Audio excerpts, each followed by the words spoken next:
تبارك الذي بيده الملك وهو على كل شيء قدير الذي خلق الموت والحياة ليبلوكم أيكم أحسن عملا وهو العزيز الغفور الذي خلق 7 سماوات طباقا ما ترى في خلق الرحمن من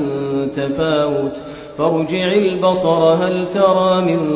فطور ثم ارجع البصر كرتين ينقلب إليك البصر خاسئا وهو حسير ولقد زينا السماء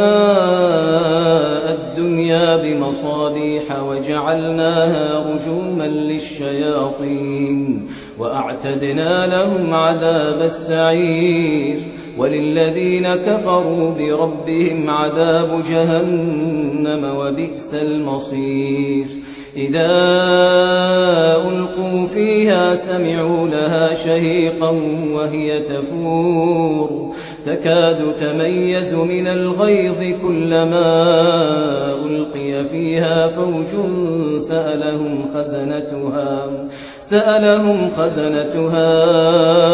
ألم يأتكم نذير قالوا بلى قد جاءنا نذير فكذبنا وقلنا ما نزل الله من شيء إن أنتم إلا في ضلال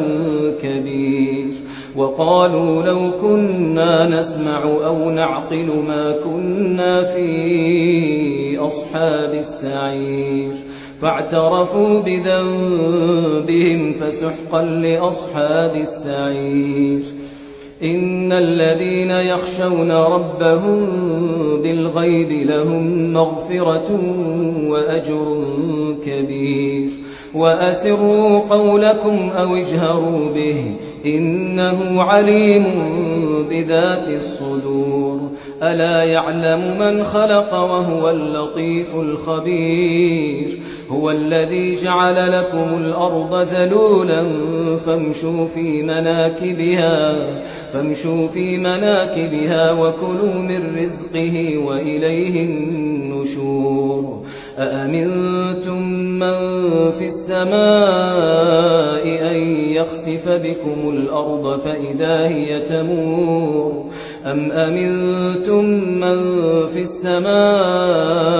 أن يرسل عليكم حاصبا فستعلمون كيف نذير ولقد كذب الذين من قبلهم فكيف كان نكير أولم يروا إلى الطير فوقهم صافات ويقبضن ما يمسكهن إلا الرحمن إنه بكل شيء بصير أمن هذا الذي هو جند لكم ينصركم من دون الرحمن إن الكافرون إلا في غرور أمن هذا الذي يرزقكم إن أمسك رزقه بل لجوا في عتو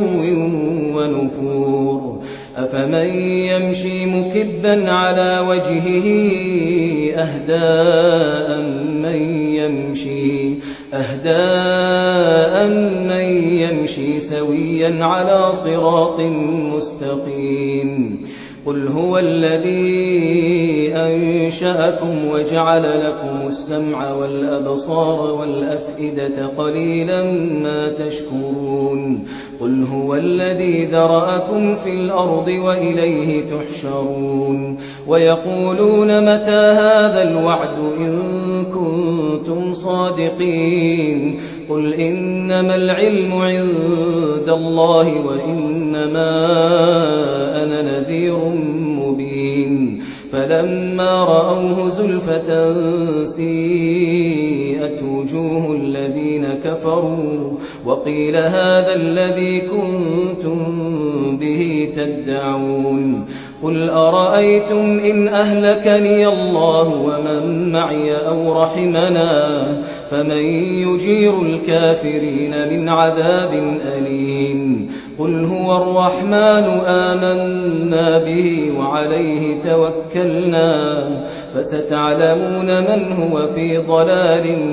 مبين قل أرأيتم إن أصبح ماؤكم غورا فمن يأتيكم بماء